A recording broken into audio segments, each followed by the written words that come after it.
Hola, mi nombre es Sara Daniela Coronel Leal y voy a hablar sobre la historia de la voz en el siglo XIX.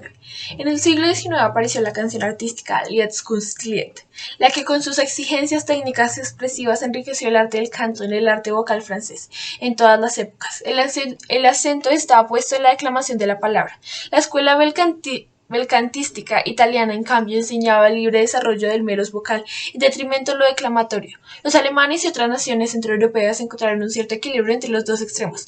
Posteriormente, incluso maestros como Verdi y Puccini exigían unidad orgánica entre palabra y sonido musical. Los primeros reconocimientos del aparato vocal se remontan a la antigüedad y los cartílagos de la laringe hasta hoy llevan los nombres griegos que le diera Galeno.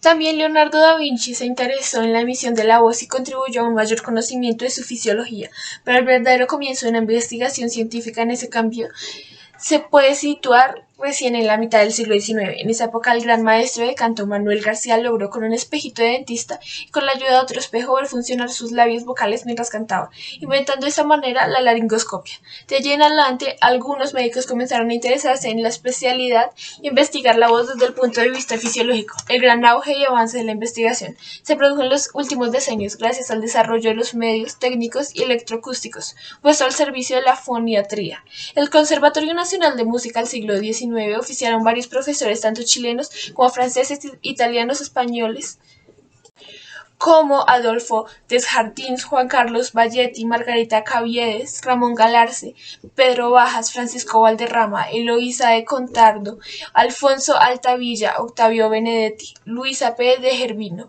y Rosa Bache. El siglo XIX estuvo marcado por el romanticismo, caracterizado por la individualidad del compositor, considerado ya como un genio iluminado y cada vez objeto de mayor veneración, al igual que las mayores figuras vocales del canto, que se convirtieron en estrellas de una sociedad donde la burguesía relegó a la aristocracia en la preeminencia social.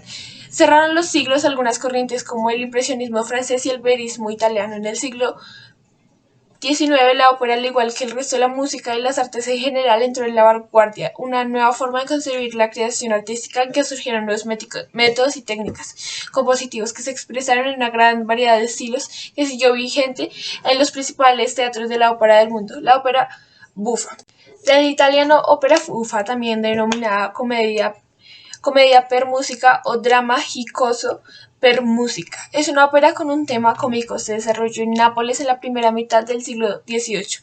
De allí se difundió hacia Roma y el norte de Italia. Su contraparte estilística es la ópera seria. El subgénero fue la evolución musical de la ópera y de la llamada ópera seria. Una de las funciones que desempeñaba la ópera en ese momento era aplicar algunas técnicas y estéticas propias de la música seria, como el oratorio y la cantata, en contextos más accesibles para los músicos y al público. La razón para el gran éxito de la ópera en general fue este tipo de acercamientos a temas populares y entendibles, junto con el acercamiento contemporáneo al teatro de comprensión relativamente universal.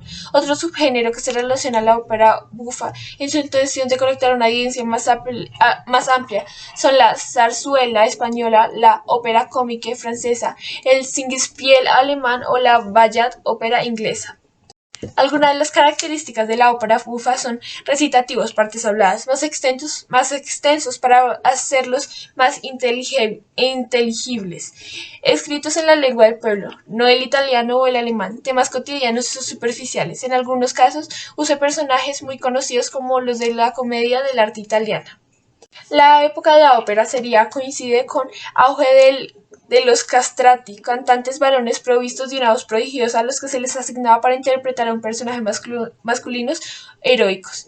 Su auge unido al experimento, la nueva figura de la prima donna llevó a los compositores a crear una música vocal cada vez más compleja, dado que este tipo de cantantes poseían extraordinarias habilidades técnicas. En algunos casos se componían óperas destinadas a un cantante en concreto.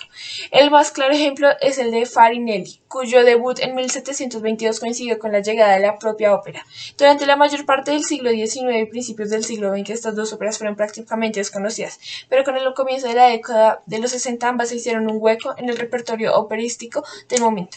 La música de Mozart que Mozart compuso para estas óperas posee una gran belleza, pero los personajes tomados de la tradición clásica, acuerdo con las convenciones del género, no alcanzaron el mismo nivel de incandescencia dramática que las tres óperas cómicas, cuyo libreto Lorenzo da Ponte, Autores que contribuyeron al género